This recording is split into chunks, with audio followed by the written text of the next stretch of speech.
here at the shop. We just came together. I'm gonna pass the rock mic around a little bit. First, we're gonna start. We just get together, a couple of brothers. We grew up together in the same neighborhood. I thought we'd get together and do a little bass expo, talk about a few things. And I'm gonna start off with pass the mic over here to Mike, give a little introduction. Mike Carthan, aka Mo Bass, originally from Trenton, New Jersey, born and raised.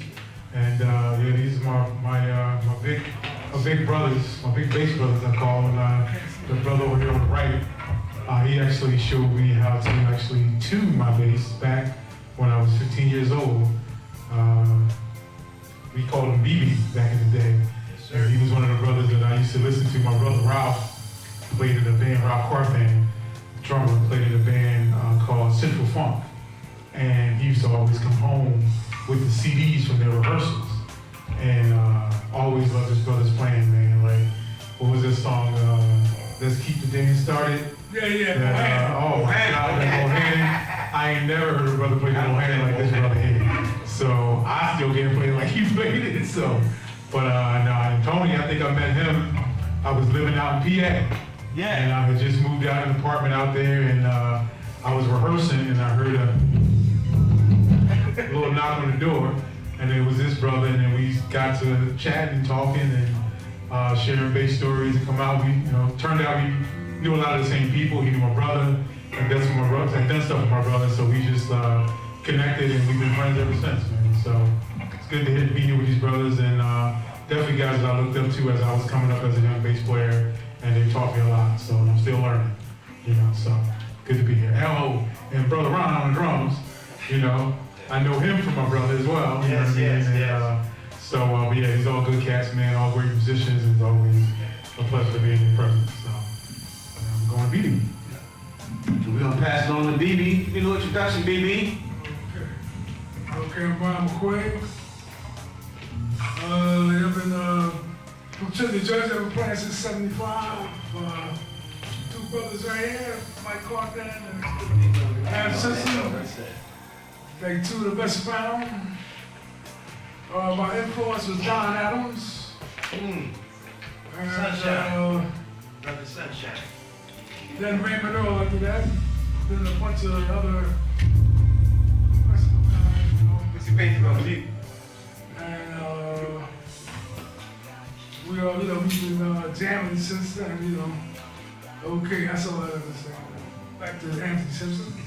The MC is arrived, Mr. Jones. Let's be doing the introduction. I'm Tony Simpson. We go by Tony. I grew up in Trenton. I'm from Jamaica. Moved here in the 70s. Grew up around these, all these cats, man. Matter of fact, BB and I were in school together under Mr. Grice and Mr. Patriarelli. We used to compete in class because BB had this gift that no one else in the room had. Patriarelli would go move the piano on one side of the room and tell the rest of us sit on the other side of the room and you play the notes. You have to tell them what note it is. And the rest of us was struggling like a summer home.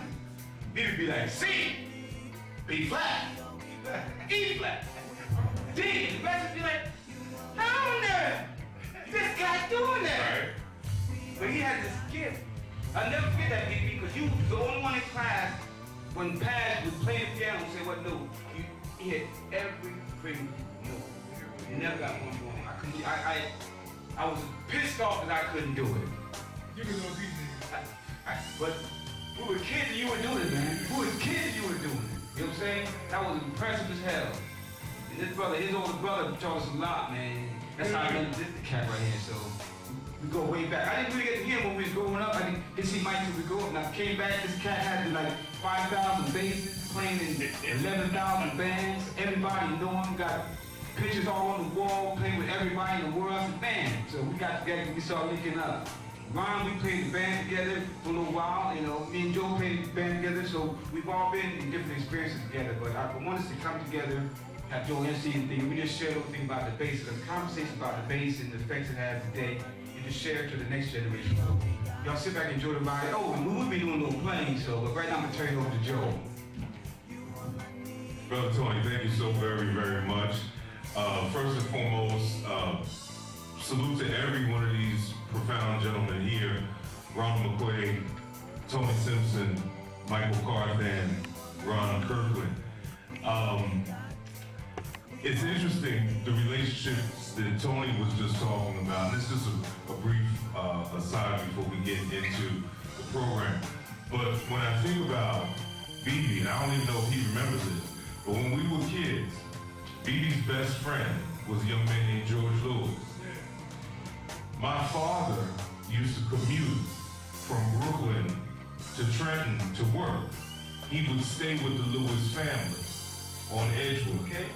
Georgie's mother was a master pianist, and Georgie was a beast pianist as a young kid. So I got all my introduction to BB through George Lewis as kids, right?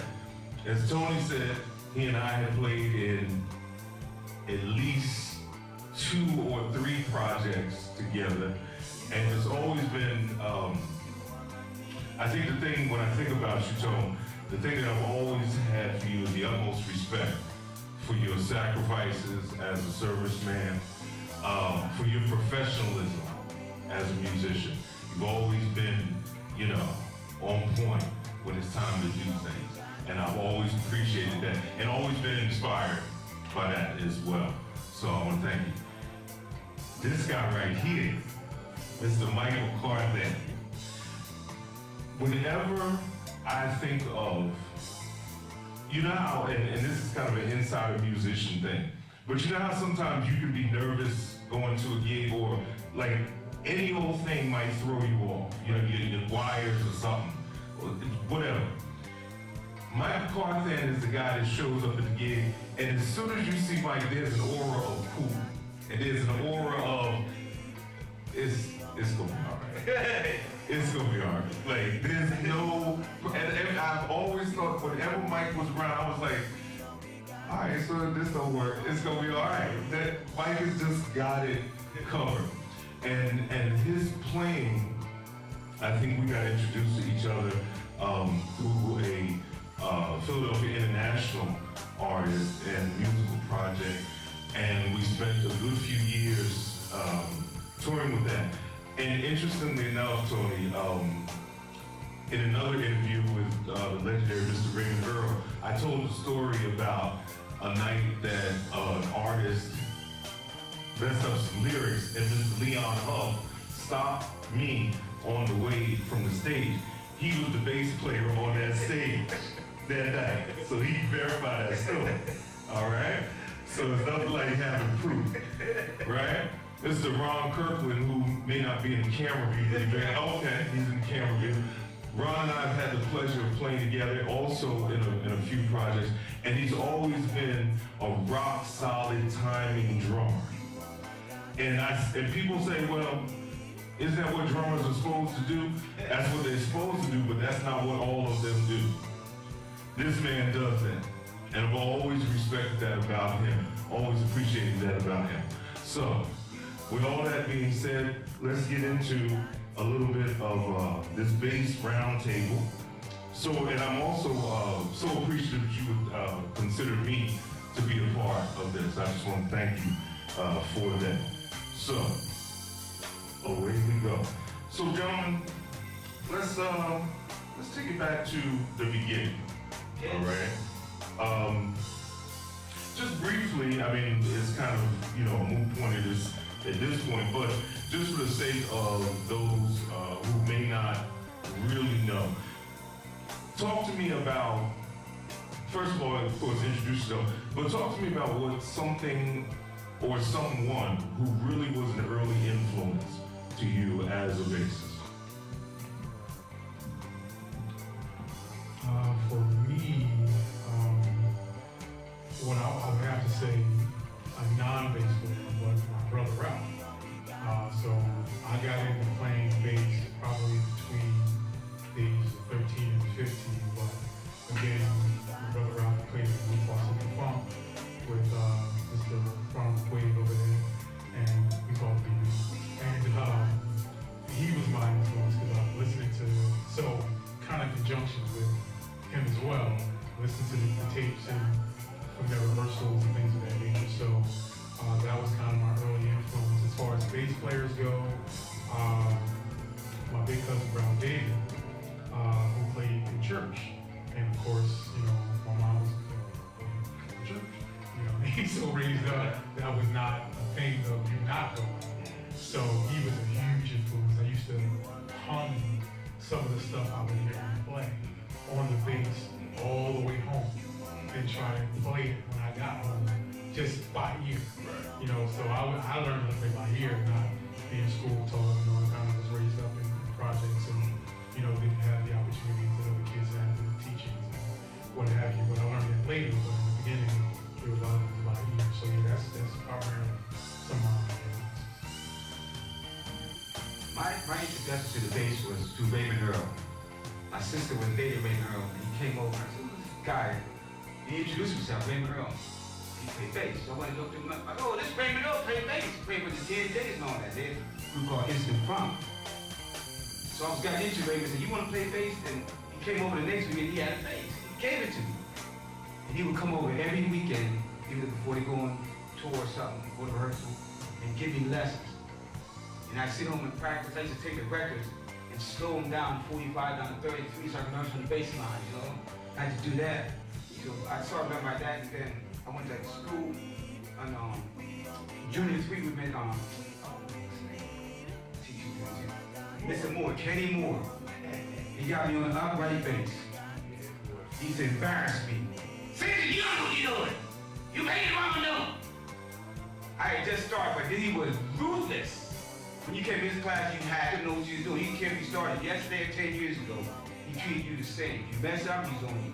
And went to Trenton High, and me and BB's in class being challenged. This guy had to hear from God, hear all these notes. I'm keeping up. Then we had Ron, Specialist brother, Walter Lindsay, called him Thunder Thumbs. Guy like he had 10 thumbs when he played bass. His hands were flying so fast on the bass. I never see anything like that. I didn't see Raymond play like this. This guy was incredible. But Raymond Earl was a big influence on me. He got me started. Because they were going to school, they was going on tour. He took me to Bunny Seeker's house. I met all these famous people down in South Soul Records and Gammon Huff and all them down in the recording studio. I was like, wow, this is incredible.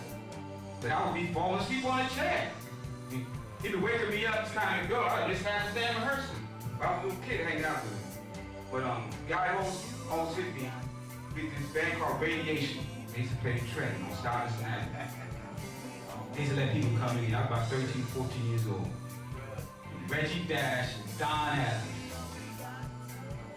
These cats, that band, the grooves they used to hit, I can't even put into words what they used to do. They were so tight, they practiced so hard. That band, it was just blew me away. I used to run home from that rehearsal and go down and play my bass for hours. My mother would say, "Tony, turn on that bass!" But I wanted to be like Don Adams. He had that thing with the slap this way. He was wicked. But with him and Reggie Dash and Radiation that was one of the best bands I've ever seen come out of Trent. As far as the way they were so tight. But Don Adams and Raymond Earl were the two biggest influences my days coming up. There'd be another bass player, but in the beginning, there was those two. It's just like Tony, I was watching Don Adams when I was, before I got the bass. These were Ernie Holloway and Tucky Holloway. Yeah. Dennis Richardson there. And when I was like, "Dad, I need a bass." So he went over, got me, took me to get one. Yeah. So then, after I heard about it, I started playing. Then I met Walter Sylvester, the guys he's talking about. Yeah. And then Kevin Triplett. Yeah, Triplett. Mr. Moore. Yeah. Then Fonzie. Yeah, fine. Yeah, man. Then God bless the past. yeah, was a piece of here and William Trump. Yeah. A lot of guys close me, helped me out. And Brian Randolph. I never heard him play. The bass player, besides bass players, Dennis used to be playing with him. Who was in high school and paid me good too. I wasn't in high school. And Dank, big influence. And like you said, Radiation was the biggest group out there. Was Richie Dash and Coop and Strip and Elijah. DJ, yeah. Singer. And Then Danko, when Bussy Heard was Danko and Dennis together on Mr. Funk, Kinky album, Yeah. Kinky. Raymond, big influence, a good bass player. Then after that, when I got older, Louis Johnson, I couldn't stop talking about Louis Johnson. High school. You would have got that music man, made everybody jealous. Yeah. What's this guy? Got that music man. 16 now. Yeah, high school showing off, killing everybody. And, Don't we get you for it? Marcus Miller, but after high school, like in the 12th grade, I heard Marcus Miller, and I was into him since. When I knew about Giacomo Stanley, I was into them. So that's basically what I met today. Patitucci and I don't know the guys I can't name, Lee Phillips. We used to love Lee Phillips in school. Okay, that's right. I grew up with Ron, I forgot to say that. We was little kids. Before we started playing anything, we used to hang out. Okay. And he's a good jumper to be around, good to play with. And I'm glad he's here today. Okay. So. Thank you, gentlemen. All right, so we're gonna move on. You know, based on what you gentlemen have said, you all have some really extensive playing histories and backgrounds. And I think what's really, one of the things BB hinted at, when I first used to go with Vital, I used to wonder, like, how much money did this man invest in these instruments? Because it wasn't just the instruments, it was the setup of them. It was the display of them. It was like, and I remember I used to say, it's like a museum. It's like a basic museum, man. I was like, and he would say, oh yeah, this one here, you know, I picked this one up the other day for about $5, $6. I'd be like, $500, $600? He'd be like, $5, $6 grand. And he said like, and I was like, and I, as a keyboard player, you know, our instruments cost a lot too. But these cats really, really invest heavily in their gear, and they also maintain it well. I'm real curious, based on today's session, why did you choose the bass that you brought here today?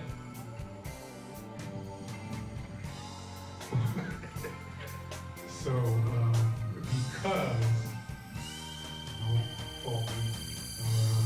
because I have a few, I was rushing out of the house this morning actually, and I just grabbed the first one. It was closest, so I grabbed two. I brought this one, which is Marusha, and also one of my custom ones, a 6-string MG bass that I had custom made. So I just grabbed those two, and I figured out when I got here which one I would play. So it was not much thinking to it. It's just I was late for work, and I had to get out of the house. Let's make a move. So I just grabbed this guy, and like you said, man, Well, I brought this bass intentionally because I have Mark bass. I do a lot of Mark bass amps, and I didn't know Mark bass made basses. So when I went to Guitar Center to get some gas tape, I saw this up there and I had to get it. So I was so impressed with the bass, I said I'd bring it to the session. I want BB, you know, to check it out because he's always in his Mark bass. And oh, one more too. I brought this Marcus Miller up here. Because BB's always talking about Marcus because they're good friends, so I want you to check it out. Yeah. But I want BB and Mike to check out his Marcus Miller, his Mark bass. You don't see a lot of these, you know what I'm saying? And then this was not a very expensive bass, unlike some of these guys here, but this was an inexpensive bass, so everybody can grab you one. That's why I want you to check it out. I grabbed this one because I was at 6 strings. This is a Gerald Beasley. GB36 out of this. I met Gerald Beasley back in 82. He was playing on Music Man Stingray at the time. And the other basses I had was in like in another room, so I just grabbed this one and put it in the corner and came out with over to Amp Simpsons for that. Oh, okay. Multiple reasons. So now that you gentlemen have talked about, you know, the visible parts, you know, these beautiful axes and some of these amps, I noticed you also, and I don't know what the camera can see, but you have these extensive selection of machinery and wires and buttons and knobs and lights or flashes. It looked like you could launch something from this, right? Like you could really get, it's a countdown thing over there. So, you know, but anyway, I know that there are effects pedals. But can you guys break down, first of all, you know, what these are, how they operate, and of course, why you choose these particular ones? So, this is going to be an easy one for me because I didn't do my homework and I didn't read Tony's, Read it. reading is fundamental. And I didn't read it, so I was in the fundamental category. So yeah, these are all their pedals. So I didn't bring mine. But typically the ones I do have is a MXR Octapedal, an MXR Eagle filter, tuner of course, and a Synthes pedal. Although I do have a move primarily when I don't want to carry the move down. I just kind of use it. It is a small pedal board, so I don't. Theirs is much more extensive, so I'll pass it on to them so they can explain all the things they have. A lot of them I actually did have. I had that the Aguilar joining in. This one? Yep, I had that one. I had the MXR one, and off the top. The reason why I brought all these pedals today, I don't always use all these pedals. But it's just the idea we're going to discuss pedals. Sometimes you go to a gig and you might need a pedal or two. Sometimes you don't need any. Depends on the performance. You, as a bass player, you want to accommodate the artist that you're working for. If you know they're using a lot of synth bass, or you need to do some soloing, for example, I might use the distortion pedal. Or if I'm using just straight up low end, or some jazz stuff, I bring out the acoustic. So that you would ask about why you bring these basses. You bring the bass according to the job that you're on. You know, that's what you try to accommodate. You try to accommodate the artist that you're working with. You want to make that sound right for them. If you do it for you, you won't be working. You have to do it for the artist or the band, or whoever you're working for. You try to accommodate the space that they need you to fill. So if having a selection of pedals, all that does is give you the opportunity to do different things.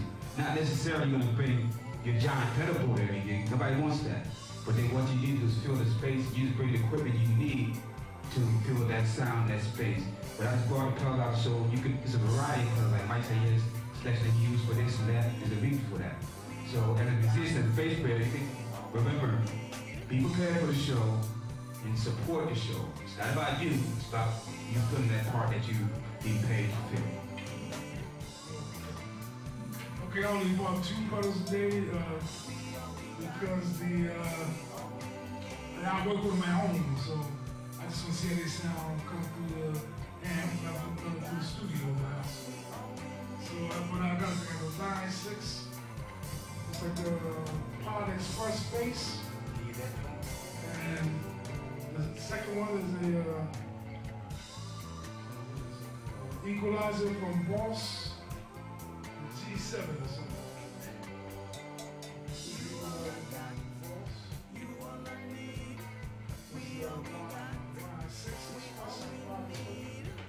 I used to think that the elf head, that's just a bass head with many bass heads. And a power cap, alto. Oh, you know what's here? And as a C, if you notice, everything in here is minute. Amps are getting smaller, things get more compressed, speakers are getting tighter, and the sound is better. Everything gets smaller. Why? Because it's easier to transport, easier to pack up. And you can get to the gig and still have that sound that you need without that heaviness. Everything, there's nothing in here that's heavy, big, giant over space. And that also advances you, but when you play in small spaces, you're not always on a big stage, you're in a small space, but they want you to fill the room without blowing people's ears out. So you need some good equipment to travel with. And just to add to that, yeah, I actually didn't have time to grab my amp, but I picked up this speaker for different purposes in Mackie, Bluetooth, battery powered. So for like rehearsals, a small thing like this, it works perfect because it's lightweight, it still projects. It's about, I would think, 250 to 300 Bluetooth, so even if I'm rehearsing, I can Bluetooth my phone to it, so I can rehearse in a small space and not have to break it big. And the days of, bass players breaking their back with carrying big 14 cabinets with no wheels on them and they're throwing it over their shoulder, they carry you to a venue or going there. We walking around much back now anyway because of that.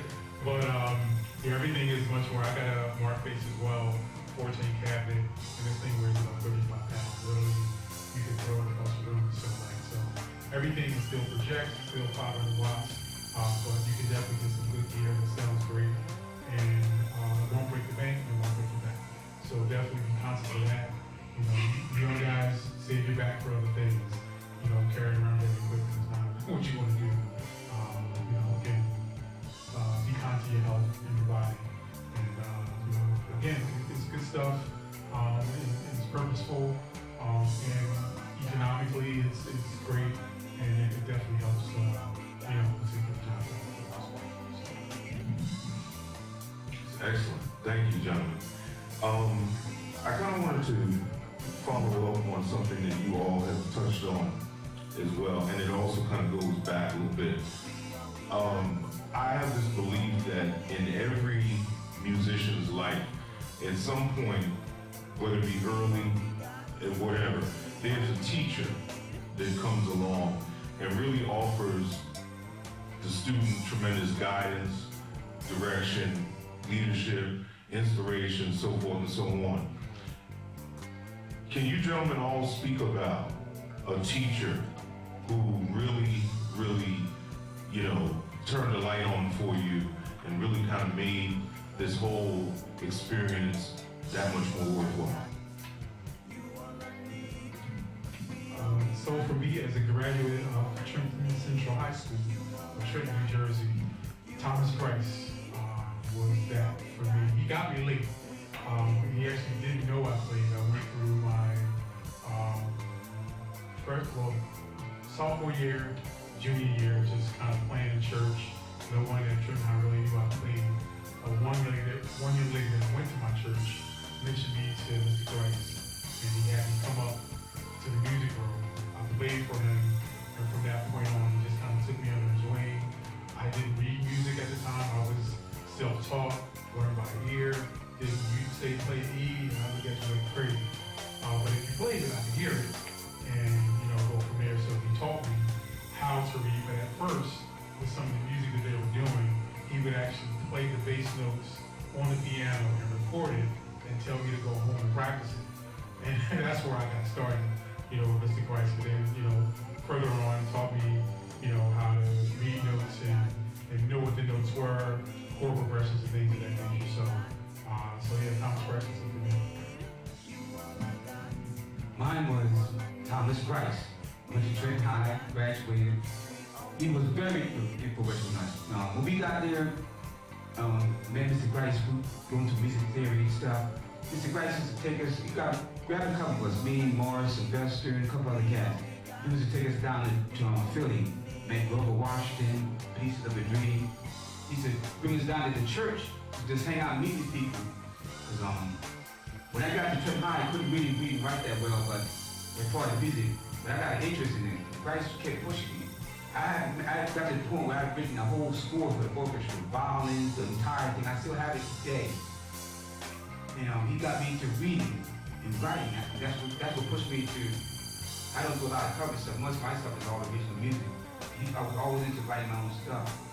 And I asked Mr. Price, Mr. Price, you know everybody, Earth, Wind, and Fire. Everybody comes through, you just know everybody. How come you're not performing? He said, son, Mr. Price. He said, go out and don't pay the bills. I didn't understand that. I understand it now. You can have a ton of gold albums on the wall, but they ain't bringing in no money. They're just sitting there not paying the bills. You gotta make sure you have a way to take care of yourself and your family. And I'm glad Mr. Price stepped aside and gave that up because he influenced so many people through Trenton High. He touched so many lives. And I realized that's what God brought him here for. Through music, he touched all of us. I know he touched me and tons of other people, and I was so glad to have him. But Mr. Price was like one of the most influential people in music for me. Paul Reagan, also will be Thomas Grice. When I first got to Chip High, 10th grade, I brought my bass up to the 3rd floor, remember that day? And they made me be him a pass when he reads something. But then he asked me to do gigs with him, Grice. Then when I got in the 12th grade, passed one of the Son of Band with me. Well, Wilford Wright, you know. Yeah, we'll go for your. So they was both two big influences, and Cheryl Moore, she let me play bass in the gospel choir, and also the orchestra, Mr. Hoffman. You remember something? Yeah. Yeah, those are a lot of influences there. But Mr. Kane, he's a man that's Central Funk, but he's a, what do you teach? English? He wouldn't teach music though. Mr. King? Yeah, Larry King. Yeah, I know what you're talking. I know what you're talking. And Mr. Jefferson, you know? And that's about it for me with the teachers. Mr. Moore, especially Kenneth Moore. All right, so y'all hand the mic back.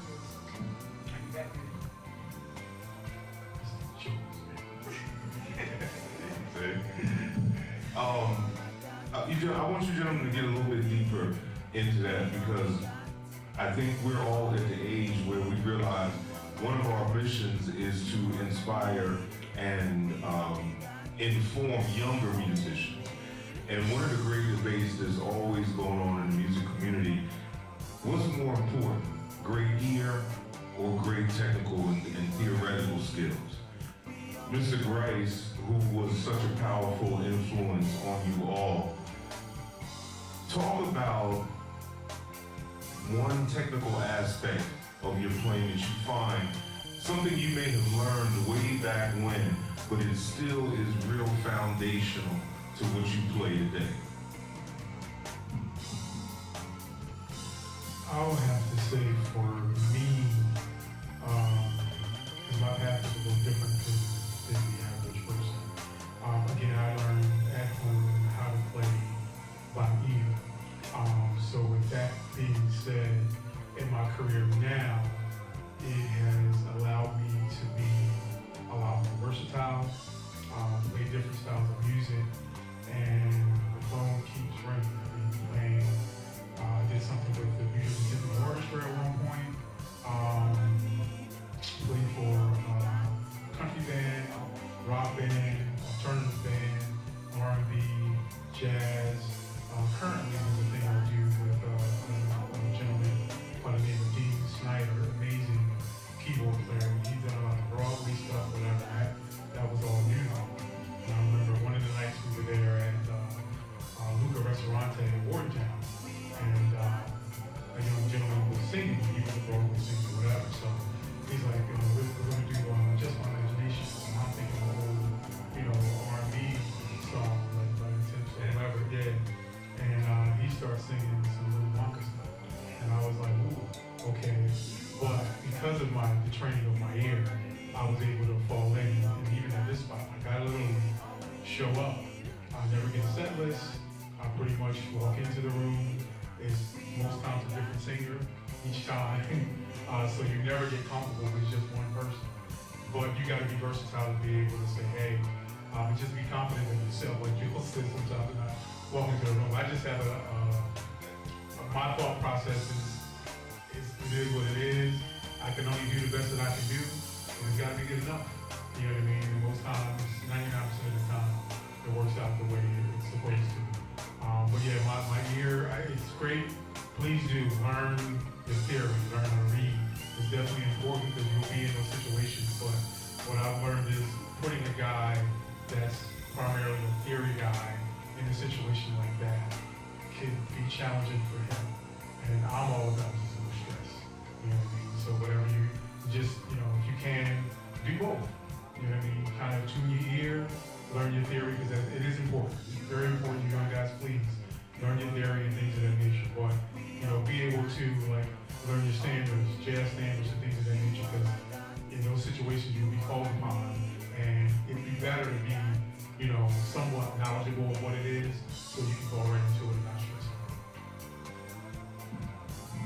For me, I'm more of a hands-on person. My ear is good, but I like to, I have to have my hands on stuff. So I have to cheat a little bit. I don't do the, if I have a show, I do what I call chord charts, where I just chart it out. Not necessarily notation, but I do chord charts, A, flat, B minor, 2, 4, and I chart the whole song out, because sometimes I don't remember the song itself. So, if I have the hands in front of me, it can draw me back to what the song is, because I tend to forget songs. Not like I don't know the music, but I don't know how the song goes, I forget it, you know what I'm saying? So the chord charts help me remember, oh, it goes like this, and bring me back on track. So I have to cheat, I use my ear and my charts. Plus with me, since I'm a hands-on person, when I read, I have to keep looking down and using my hands. And what that has taught me is, like, for example, how to set your finger. I know a scale without looking at it. I know the measure because I know how to lay out it. A major scale, minor scale, mixolydian, phrygian. I know the fingering without having to look at it because I practice too. And it helps me so when I'm soloing, I can use these without having to think about it. Because you have to think about something when you're music, you're gonna mess up. It should come to you natural, it should flow. You should be thinking about it. Matter of fact, and when you're at your best, when I'm at my best, I have an out-of-body experience where my body is playing, but I'm outside looking at myself. That's the best feeling in the world when you're the band and the music is so groovy that you and the other players can look at each other, now you look at the instrument and feel groovy, now look at and say, what's this guy doing over here? Get ready to throw me off, you know, but that technical skill helps you whether you use your ear or your hand. You gotta find something that, whatever fits you, work on it. Like Mike said, you gotta work on what works for you, but you gotta feel that space in the game. Yeah, just like these two, I like to read and use both, memory from what I was hearing. So, but if my memory is weak, then I gotta go to the charts, chord charts. But that gotta be like a difficult song, like a real bebop jazz. Well, usually the R&B is easy, that's what everybody says. You got a couple messages that repeat, and then you go to a bridge and acid and so on. But sometimes a lot of bands like to rearrange. yeah. So learn about that, make sure you can hang with that. And we're gonna study reading and ear training, get your ear training. And as far as equipment, you don't have the best equipment, but you should get some nice equipment, decent equipment though. And the more gigs you get, then you get the bigger amp, the more expensive amp. So you don't feel like you invested a lot of money into something and no work to show for, not to show for it. And like you gotta find the guys that you could hang you that's smooth with you, you know what I'm saying? And that's about it. Some excellent answers. We're moving towards the end, and before we get into these gentlemen actually doing what they do best, which is playing, I want to do something. I want to toss a name out, or maybe a couple of names, and I want you gentlemen to reflect on what those people mean to you in your career, in your life, in the art, so forth and so on. James Jamerson. Yes. That's one. Marcus Miller. Yes. Stanley Clark. Yes. All right. I could go on, and actually, I'm gonna toss one out. I don't know, gentlemen. My particular favorite right now, Pino Palladino. Yes. Right? So, James Jamerson, et cetera, all those other names. I would just want you gentlemen to reflect on those guys and what they have impacted on your playing. Teaching. As far as learning all of the names of different styles of players. All very relevant, all great, and for me, especially Stanley Clark, that was kind of like my era coming up, school days and all that stuff, and to Marcus Miller. As a matter of fact, I was in a concert with BB, and I didn't know you knew him as well. And my brother Ralph got me the tickets. We all sat in different places. Marcus Miller was in concert at the Keswick. And yes. Great concert with Dave Sanborn on sax. George Duke. Yes, and George Duke was on keys, yeah. And I remember walking out and seeing BB conversating with Marcus. I was like, Ralph me, come on. so I had a jealous moment. You know what I mean? It's like, because Marcus is another idol of mine. Victor Wooten is another guy. I was able to see him and Anthony Wellington as well at the Keswick. I saw Top Power there, but so on and so forth. But all those great bass players have taught me a lot. And I try to learn a little bit from everybody. I don't just try to be one-dimensional. I think you should learn different styles and listen to different, because they all have something to teach, and we all still learn. I don't care how old I get, I don't ever want to get to the point where there's a good friend of mine, Rob Ruffles, says it all the time. It's like, well, I'm still learning. So we all still learning. Like I said, music is a gift that we got, never ending. That's the best thing about it. Just talk about Marcus Miller, Jocko, Stanley Clark. These guys had a chance to sit down with Victor Wooten at a school one time. And he came up, had some people jamming with him. One thing about these guys, man, they can play, but they're very humble people. Victor would give the face to anybody, just come up to anybody. He's that type of cat. But they identify themselves through their individual skills. He said, don't be afraid to play on the stage with anyone, because your style of playing is your style of playing. His style of playing is his style of playing.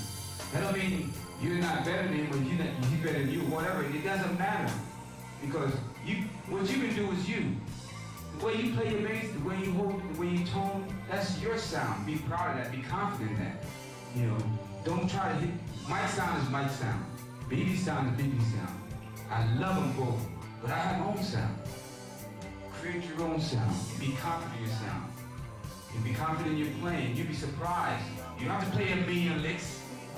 You just gotta play the right note at the right time. That's all people want. Fill that space.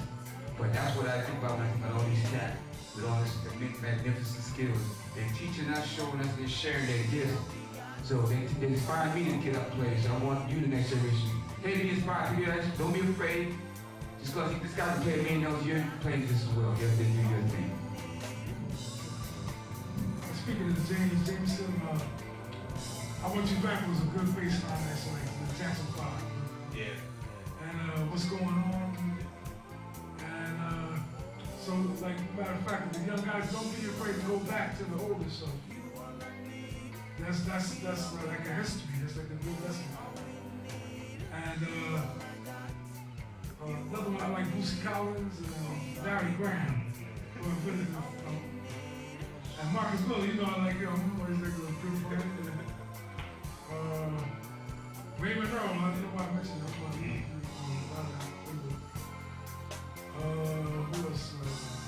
Like you said, Pino on the front of the Stingray. That's good. You know what I'm talking about. And what's that? Rocco Bristol from California. Was he playing that night? Mike? And I think he passed in the goal. Yeah, I don't think he did. Okay, he's a good friend. We forgot one. Nathaniel Phillips. Oh, Nathaniel Phillips of Pleasure. That famous bass line. Yeah, and Mark Adams, Sling. Yeah. Okay, that's it. One last thing, I'm That's all right.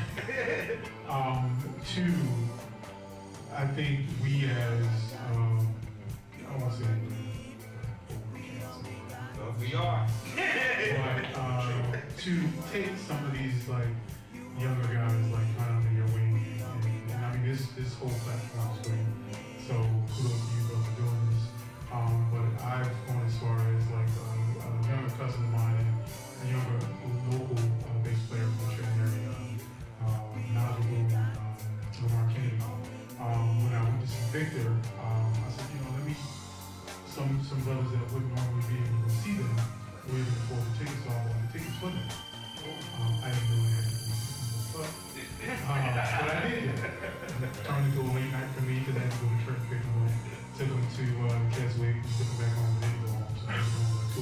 But, you know, I was proud to do it just to kind of show them and give them an experience that they normally wouldn't have had.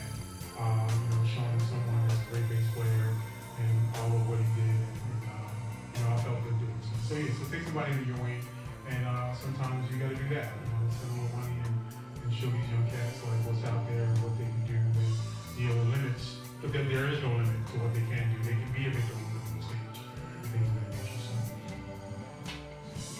All right, so as we wrap up, gentlemen, I'd like you to do this last thing. Tell the audience what keeps you playing today, right? And can you briefly talk about some projects that you might get involved in? If you want to shout out your social medias or your contact information, feel free to do so. But what keeps you playing now? For me, it's again, like I mentioned, the whole versatility piece of being able to play different genres of music. People see me in different sets. Word of mouth. Even here at OX1 Studio, I give them a shout out with Jason and the cats here. They put me in touch with a few people for studio sessions, and another young lady that I'm doing something with, Camille K. Doing a couple shows with her in September. I played on a single of hers. So, but just trying to stay relevant, you know, with regards to the variety of stuff that I can play.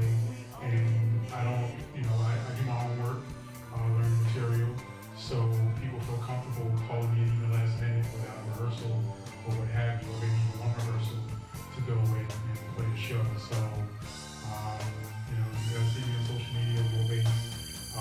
Stay busy with gigs, stay busy with, you know, I invested years back. I was not a sound guy, and I didn't know much, and I don't know a lot now.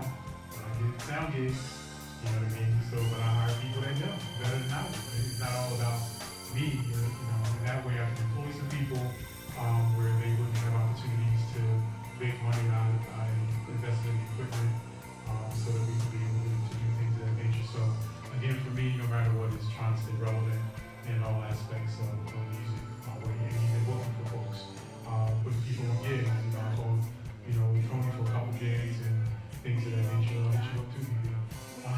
So, but hey, I can't do it all. But if anyone ever calls me, that's another thing too. Is you may be busy, but you know somebody. So I never say no, no matter what they call for. If they call for a band, a singer, a bass player, saxophone, I never say no. I said, I know a guy. You know what I mean? I should put that on the street. I know a guy. So I try to, you know, put people down as much as I possibly can. What keeps me going is the love and the joy of the music. I like to write.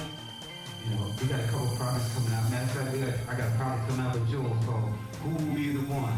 Tony L. Fourth of Music, so you got to check it out. My thing is putting music out, trying to involve other people in the writing aspect, bringing other young cats up, bringing them in the studio, show how recording is done, how proper songwriting is done, how to put a song together properly. That all works great for me because I'm teaching and sharing the love. But I love putting my music out, and the music, I get to meet different folks, great folks, like I'm sitting here with a bunch of great gentlemen here today, but the music keeps me involved. Also keep my mind straight. Even when I've been going through a lot this year, my family, when I came in from the surgery, from the military, retired, had all these surgeries, had my ankle replaced, elbow surgery, torn elbow, this collarbone, all this other stuff. It was the music that drove me. I learned how to play drums. This leg was tied up in a cast. This arm was busted up in a cast, and I had one good leg and one arm. That's how I learned how to play the drums. Because it was the music that keeps driving. It keeps me alive. It gives me something to live for every day. I'm not making a ton of money, but the joy of it is so great that it outrides money. Yeah, everybody can make money, but when you're doing something you really love and you're really into and you really focus on, that's not really matters. That's so important. Enjoy it first. If you do it just for the money, you won't be happy. You won't be happy. You gotta come in here first. And the more you love something, the more money you will make. I agree with him on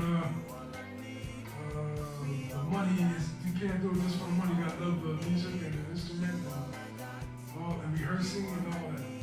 And learning every day. But the main thing is like I said, in '75, I was 12. I picked up a bass bass every day since then. I can't just stop it. So, you know, either I love for the bass, I pick it up every day, and guitar and keys, drum machines, all that, because I go studio. So, you know, I'm always doing something. So I got that's like my life course. And you gotta love the instrument and the music to keep it going along. And you know, those who do that, then you'll be good.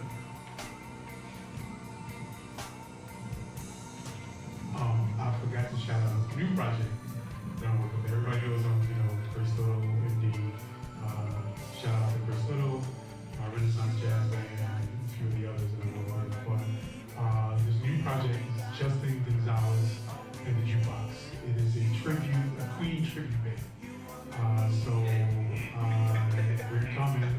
Check us out, Instagram, Facebook, website.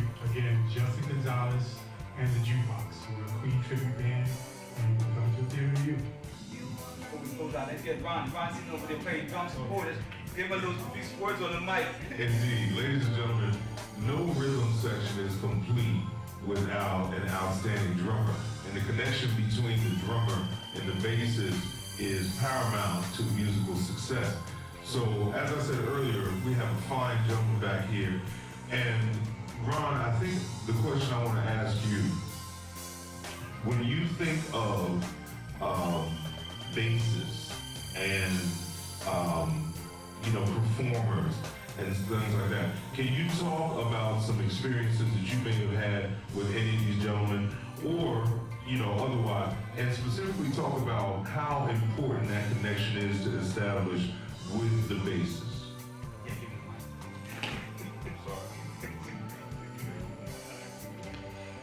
I'm truly honored to be here amongst such great musicians and great friends. As well as these gentlemen, my history goes way back, you know, back growing up. BB, first time I saw him, I think we was over on Edgewood. I went in the back and I said, this cat on bass. BB was back there, Tyrone Ferguson and Ernie Holloway on guitar. And Chucky, that's when I first met Chucky. And we've been together for years and years. I've seen this brother here, Tony. Me and Tony's played in multiple projects. I have a great amount of respect for this brother. Anybody who is that, I'm a music guy 110. That's my life course, as BB says.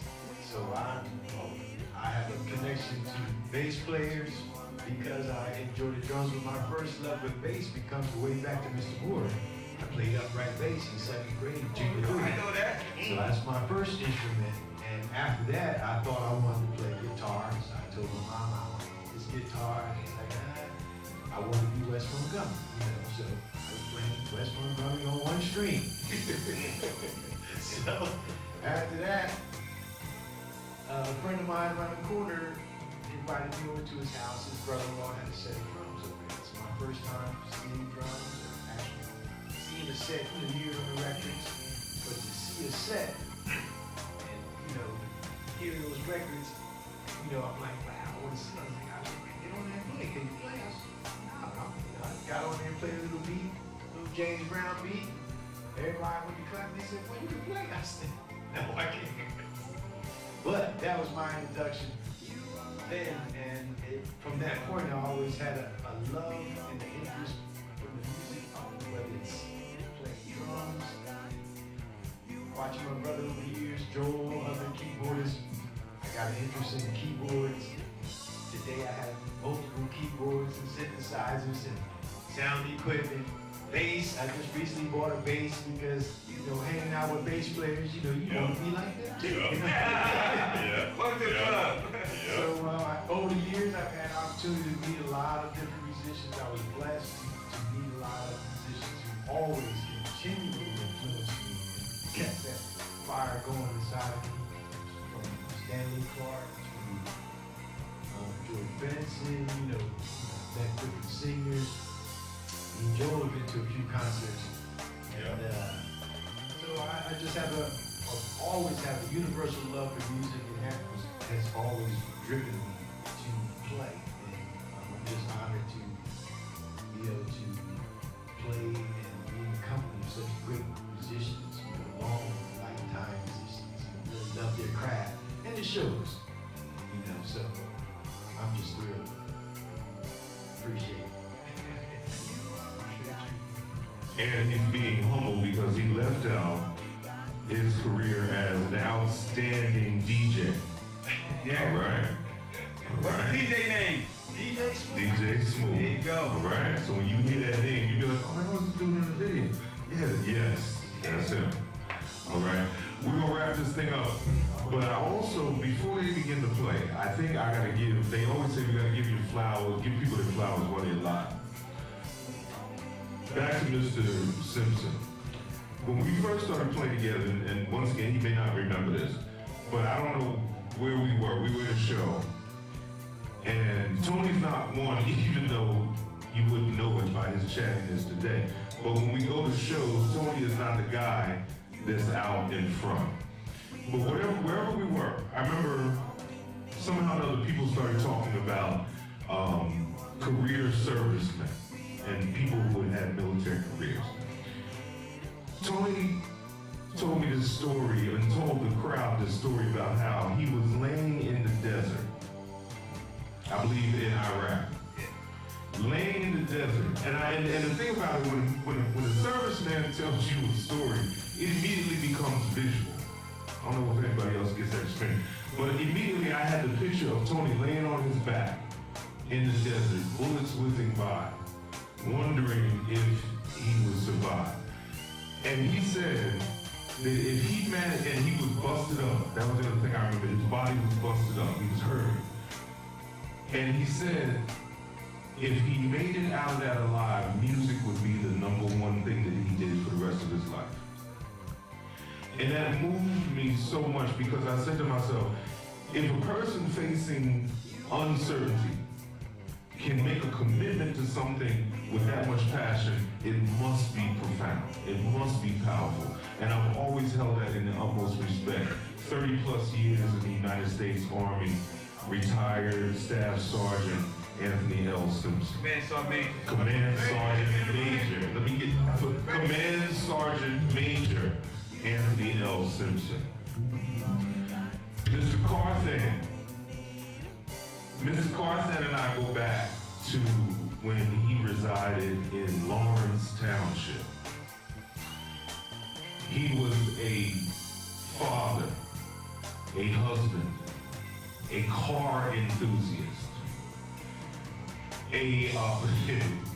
I used to pester Michael. I was learning how to record, and Michael was the first person that had a mini disc. All right, am I dating myself? A mini disc, and when we would do gigs, Michael recorded, and it would be the most pristine thing that I'd ever heard. And I would, if we did a gig on Friday, on Monday, I was in Mike's house, like sitting on the porch. Yo, man, you make that tape yet? Right? Mike was always ahead of the game in terms of technology and preparedness. And also, without getting too personal, I watched him endure a personal situation that a lot of other men would have crumbled. All right? And we all have relationships, we all have families, and things sometimes can go off kilter. He was a man that in the midst of real difficulties never missed a rehearsal, never missed a gig, and he's being humble. If you need Mike to pick you up from East Javip, Mike will come and pick you up. And he will talk about you. All right, he will I have to go to get Joe from some woman's house in the Bronx, but he all right now. So, but anyway, Mike has always been that kind of a leader and a champion, and I hope that that's never taken for granted. When I first walked in the room, first thing he said to me was, "Are you still on Edgewood Avenue?" I lived on it. Vivi and I lived across the street from each other for over 20 years. And once again, without being too personal, you don't know this. I watched you take care of your mother. Yeah. I watched you take care of your mother. I've been through that. In the latter stages of someone's life. I used to look at, there were times I would see BB assisting his mother for her appointments. Not something that you see men do all the time. And I saw him do that day after day, month after month, year after year. And I think that somewhere in the back of my mind, it planted a seed in me that when my time came to look after my loved ones, if these cats can do it, you know, I can do it too, right? I take my hat off to you, brother, for that. So, you know, at the risk of being too melancholy, whatever, all these cats are badass players. And about now, let's check that out.